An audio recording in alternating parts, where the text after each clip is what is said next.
Ouais, cette semaine, il n'y a eu que quelques news web, certaines plus importantes que d'autres, certaines plus intéressantes que d'autres, mais surtout toutes sans aucun rapport les unes avec les autres. Ce qui m'arrange, somme toute, très peu quand j'essaye d'écrire une chronique un minimum pertinente.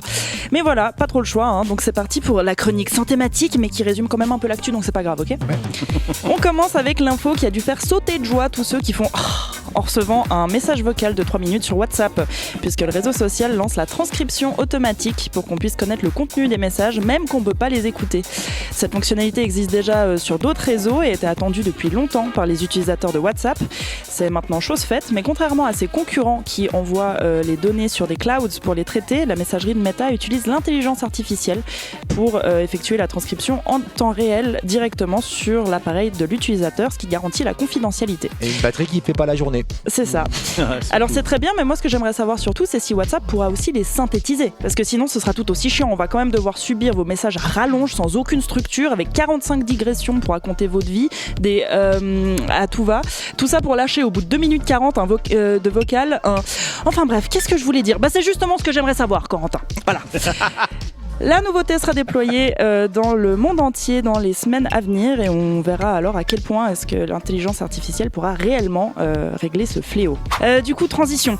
Ah là là, définitivement, ces IA, il y en a vraiment partout. Même à l'église, figurez-vous.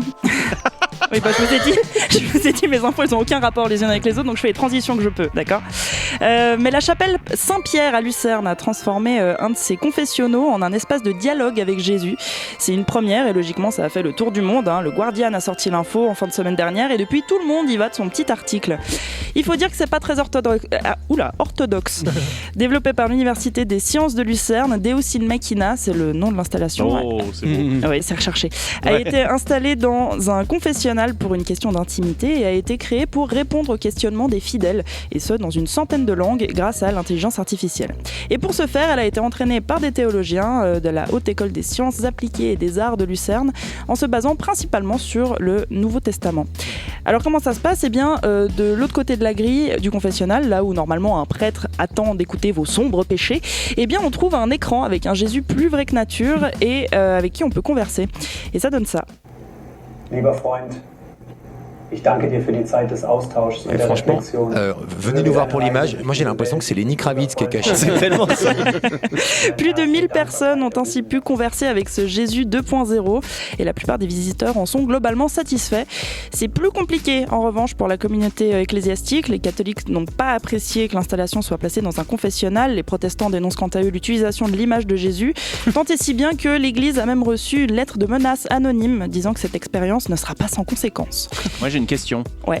Qui va aller en enfer du coup ? Les créateurs ou l'IA elle-même ? Oui, puis il paraît que Dieu est amour. C'est l'IA qui va nous envoyer en enfer. Ah oui, ça doit être ça. Pour l'équipe de développement, c'est plutôt une réussite et elle souligne que l'installation a le mérite d'offrir un soutien 24 heures sur 24, contrairement aux prêtres qui doivent bien dormir de temps en temps et donc qui ne sont pas toujours dispo. Attention, transition.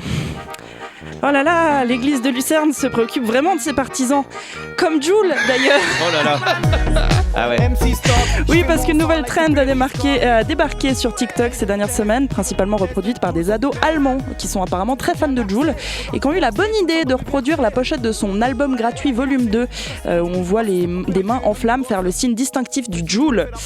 Des centaines d'ados se sont donc mis à tremper leurs doigts dans du gel hydroalcoolique ou du parfum pour ensuite y mettre feu et effectuer une petite choré face caméra. Voilà. Bien évidemment, cette idée de merde a mené à des accidents, à tel point que le rappeur marseillais a fait un post sur les réseaux pour demander à ses fans d'arrêter en disant, je cite, « Ça fait plaisir, mais je pense que c'est dangereux un peu pour vous. Si vous pouviez arrêter, ça m'arrangerait. » Ah, l'art de la prose. Pour leur défense, c'est vrai qu'ils pouvaient pas savoir, les ados, fallait les prévenir qu'il faut pas s'enflammer les mains. J'ai appris à 2 ans qu'il fallait pas jouer avec le feu. C'est ça. Je crois que c'est ni intelligent ni artificiel. Non. Allez, transition. Ah oui. Oh là là. Non bon, stop. Comme on dit, une image vaut mieux que 1000 transitions foireuses. Donc Stéphane, vas-y, lance mon dernier sujet en vidéo. Oh là là. Oh là là. Quel enfer. Ah mais c'est bon, j'ai reconnu. Ouais, l'info est tombée en début de semaine. Netflix France lance un gros coup de com' pour la sortie de la 2e saison de Squid Game, prévue pour fin décembre. Une partie de 1, 2, 3 soleils géants sur les Champs-Élysées, sous les yeux de la fameuse et terrifiante Poupée. Comme dans la série, 456 personnes seront séparées en 3 équipes pour participer à ce jeu, en espérant que l'enjeu ne soit pas aussi important que dans la série sud-coréenne, dans laquelle, je le rappelle, si tu bouges, tu crèves. Si je vous en parle dans mes news web, c'est pas pour rien, c'est parce que les capitaines de ces 3 équipes ne sont autres que 3 créateurs et créatrices de contenu. Marla, Just Riyad et Inoxtag, évidemment. Après avoir cassé YouTube en gravissant l'Everest et annoncé son manga dont Laurent nous parlait il y a quelques semaines. Qui cartonne, hein. Et qui cartonne, Malheureusement. Il lui restait plus qu'à organiser un event avec Netflix. Hein. D'ailleurs, l'événement sera visionnable en direct, uniquement sur sa chaîne YouTube. Une aubaine. Si vous vouliez participer, pas de chance, c'est trop tard. Les inscriptions sont désormais fermées puisque la partie aura lieu ce dimanche.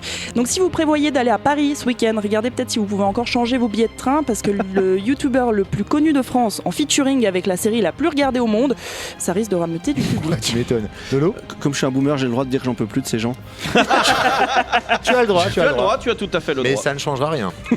Malheureusement. Merci beaucoup, Nolwenn.